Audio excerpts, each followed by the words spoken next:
আসসালামু আলাইকুম। আজকে আমি আপনাদের সাথে নতুন একটা টিউটোরিয়াল শেয়ার করব। এই ড্রেসটার টিউটোরিয়াল আমি শেয়ার করব। তবে এটা যেহেতু রেডি আছে তাই এটার আমি আপনাদের সাথে শেয়ার করলাম না। অন্য কোনো ভিডিওতে এই ড্রেসটা শেয়ার করব। আজকে আমি এই যে জলপাই কালার ড্রেসটাতে কিভাবে কাজ করব, সেম কাজ এবং সেম ডিজাইন, জাস্ট হচ্ছে ড্রেসের কালারটা আলাদা। তো যাই হোক, আমি কিভাবে কাজটা করেছি, আর এটার ওড়নাটাও সেম কালার হবে। এগুলো টু পিস হবে, আর এটার হচ্ছে ড্রয়িং করা আছে ওড়নাটাও। তো ওড়নাটার চারপাশে আমি বর্ডার করে দিয়েছি, আর হচ্ছে মাঝে মাঝে ছিটা ছিটা ফুল করে দিয়েছি। তো আজকে এইটারই টিউটোরিয়াল আপনাদের সাথে শেয়ার করব। জানি না একটা পর্বে শেষ হবে কিনা, যেহেতু আমি খুব বড় ভিডিও বানাতে পছন্দ করি না, সেহেতু আমি হয়তো 2টা পর্বে আপনাদেরকে এটা দেখাবো। তো আজকে যেটুকু পারবো সেটুকু শেয়ার করব। এই যে আরও একটা ড্রেস ড্রয়িং করেছি, বাট এটার এখনও সুতা ম্যাচিং করতে পারিনি। যখন করব তখন এটাও শেয়ার করব ইনশাআল্লাহ।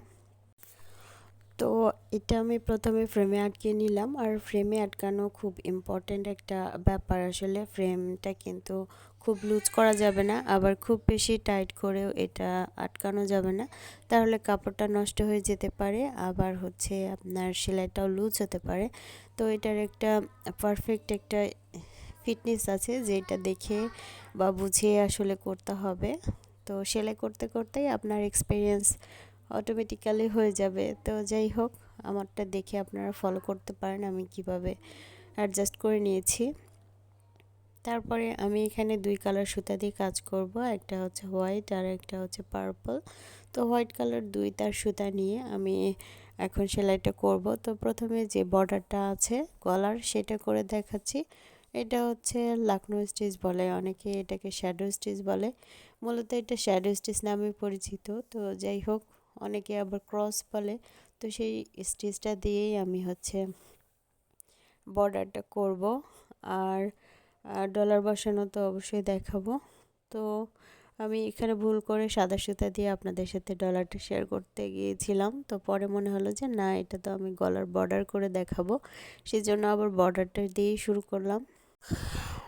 তো এই যে আমি এখন গলার বর্ডার লাইনটা করে নিচ্ছি, আর এটা করার জন্য আমি এখানে ক্রস স্টিচ বা শ্যাডো স্টিচ, আপনারা যেটা বলতে স্বাচ্ছন্দ্য বোধ করেন, যেভাবে চেনেন আর কি, অনেকে লাকনো স্টিচ বলে, সেটা দিয়ে আমি বর্ডারটা করে নিচ্ছি।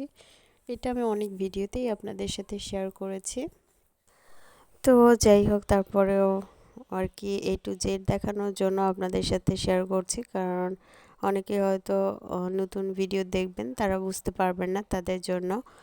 আর যারা আজকে প্রথম আমার চ্যানেলটি ভিজিট করছেন, তারা প্লিজ আমার চ্যানেলটি সাবস্ক্রাইব করে রাখবেন, আর যারা অলরেডি করেছেন তাদের সবাইকে অসংখ্য ধন্যবাদ। আর যারা হচ্ছে আমার ভিডিওগুলো দেখতে পছন্দ করেন, তারা প্লিজ আমার ভিডিওতে একটা লাইক দিয়ে আমার ফুল ভিডিওটি কন্টিনিউ করবেন। আর হচ্ছে আজকে কথা বলতে গেলে আমার আসলে গলা আটকে আসছে, মানে এমন অবস্থা, ঠান্ডা লেগে। তো আর এই যে বিগিনার যারা, তাদের খুবই ইম্পর্ট্যান্ট একটা টিপস দিয়ে রাখি, অবশ্যই যেখানে সুতা শেষ হবে সেখানে সুতাটাকে নিচের দিকে কেটে নেওয়ার পরে সেটা ভালো করে গিট দিবেন, না হলে কিন্তু সেলাইটা খুলে আসার সম্ভাবনা থাকে, আর সেলাইয়ের ফিনিশিং ভালো হয় না। তো আর এখন আমি ডলারটা কিভাবে বসাই সেটা আপনাদের সাথে শেয়ার করব। আসলে ডলার বসানোর অনেক রকম টেকনিক আছে, এর মধ্যে এইটা একটা। তো এইটা এই টেকনিকটা কিন্তু খুবই সহজ এবং সুন্দর, বিশেষ করে ফ্লাওয়ারের মাঝে যদি আপনি চার সাইডে ফ্লাওয়ার রাখতে চান এভাবে ভরাট দিয়ে, আর হচ্ছে মিডিলের ডলারটা বসিয়ে নিতে চান, তাহলে এভাবে বসালে সবচেয়ে বেশি সুন্দর লাগে। আর ছিদ্র সাহায্যে এভাবে 2 পাশটা আটকে নেওয়ার পরে এখন আমি হচ্ছে এই 4 পাশটা একটু সুন্দর করে আটকে নিব। আমার এই সেলাইটা একটু ফলো করলেই দেখতে পাবেন, আসলে আমি এক পাশ থেকে আরেক পাশে সেলাইটা তুলে নিচ্ছি এভাবে। এভাবে 4 পাশটা আটকে নিব, তারপরে কর্নার ওয়াইজ আমি হচ্ছে সুতাটাকে আটকে নিব, তাহলে খুব সুন্দর একটা রাউন্ড শেপ আসবে, দেখতে খুবই ভালো লাগবে। তো একটু ফলো করলেই আপনারা ভালো করে বুঝতে পারবেন।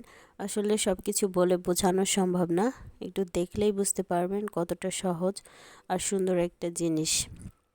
আমার খুবই ঠান্ডা লেগেছে সত্যি, মানে ভয়েস দিতে খুব বেশি সমস্যা হচ্ছে, কিন্তু কিছু করার নেই। আসলে এভাবেই আপনাদের সাথে সব কিছু শেয়ার করতে হবে। তো এই তো মোটামুটি আটকানো আমার শেষ 4-5টা।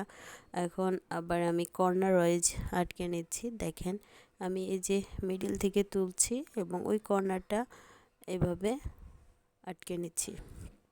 4-5টা আটকে নেওয়ার পরে কিন্তু এমনিতে একটা স্কোয়ার শেপ আসবে এবং সেই শেপটাকেই 4 কর্নারটা এভাবে হচ্ছে সুতা দিয়ে আটকে নেবেন আবার। তখন এমনিতেই একটা সুন্দর শেপ আসবে এবং সুতা শুধু এই সুতার ভিতর দিয়ে আটকানো জায়গাটুকুর ভিতর দিয়ে বের করে নিলে অনেক সুন্দর একটা রাউন্ড শেপ আসবে। তারপরে আপনার যদি পাশে ফ্লাওয়ারের পাপড়ি থাকে সেগুলো করে নেবেন। তো আমি সেটাও আপনাদের সাথে শেয়ার করব। তো এই তো দেখেন আমি হচ্ছে এই কর্নারটাও এইভাবে নিয়ে নিলাম। তো এখানে হয়ে গেছে আমার কর্নারগুলো নেয়া। এখন আমি যেটা করব সেটা হচ্ছে নিচ থেকে উপরের দিকে সুইটাকে তুলে এই যে সুতাটার ভিতর দিয়ে, মানে যেই শেপটা করেছে ওইটার ভিতর দিয়ে জাস্ট সুতাগুলো বের করে নিচ্ছি সুই দিয়ে। বারবার এই কাজটা করলেই একটা সুন্দর রাউন্ড শেপ চলে আসবে।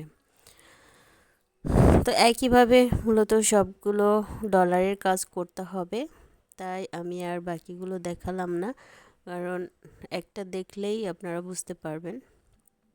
আর আসলে সব কাজ ওইভাবে দেখাতে গেলে দেখা যাবে ভিডিও অনেক বেশি বড় হয়ে যাবে, আর এত বড় ভিডিও আপনারাও দেখবেন না, আমারও বানাতে ভাল লাগবে না। তো এই জন্য আর কি। তো এখন এটা হয়ে গেছে। এখন হচ্ছে আমি ফ্লাওয়ারের যে পাপড়িগুলো আছে সেটা আপনাদের সাথে শেয়ার করছি।